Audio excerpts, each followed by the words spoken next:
A 29-year-old Nigerian doctoral student, Bashir Dudu, has been awarded for developing a technique for identifying and diagnosing damage to the human eye. Bashir studies at the Department of Computer Science of London's Brunel University. He developed a new algorithm for OCT, that's optical coherence tomography machine. Bashir's new technique automatically segments images of the retina, allowing specialists spot abnormalities quicker and better tracking the progress of medication. And now the award-winning Dodo joins me live now via Skype from London. Hello, Bashir. Congratulations. Hello. Thank you very much. Now, tell us about this award, and perhaps you'd like to let us know the awarding institution and, of course, how you feel. Okay. It was basically at a conference. It was the bioimaging conference held at Portugal. That was the awarding institution. It was held in collaboration with other conferences for the biotech group. As with regards to the feeling, well, it was really an amazing feeling. Don't really know how to describe it. And at the moment, I first of all had to thank the Creator for all his blessings and countless mercies. But then what followed after was the thought about this actually is not a personal achievement.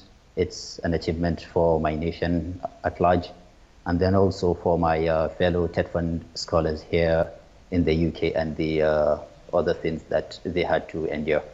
So it was really an amazing feeling. Very noble of you, Bashir. Now, tell us about this new algorithm for OCT. Can you explain how you arrived at it and how it will make the work of ophthalmologists easier? Easier, okay. Yeah, so I would just kind of use a simple example. For example, if you walk into a store and everything is kind of unorganized, and then you have to find everything yourself, obviously it's going to kind of take more time.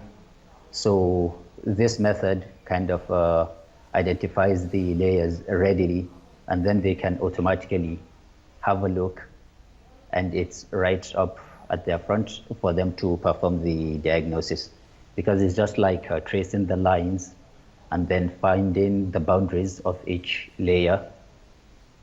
So with our method, it automatically finds those layers, and then with that, all they have to do is just perform kind of their own personal judgment comes into play to say that, okay, at this, because of how this changes, I'll just give you an example with regards to the use of the layers for diagnosis. The top layer, which is used in diagnosing glaucoma, a world-known disease for centuries.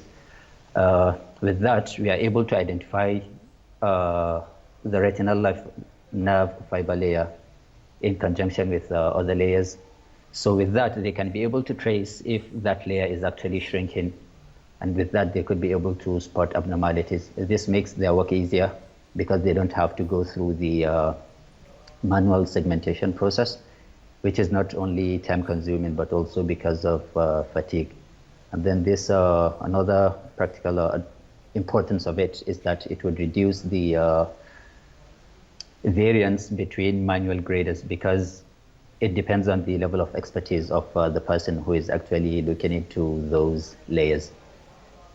Hopefully that is clear enough and I'm not going. Don't worry, I won't pursue the point. I won't pursue the point any further. But I'd like to know, Bashir, what's next from here? Specifically, will this new innovation of yours be domesticated in the United Kingdom, or will it have a more global outlook for ophthalmologists around the world to access it? How will it work? Yeah, actually, we are looking at a global impact, because these diseases are actually everywhere. And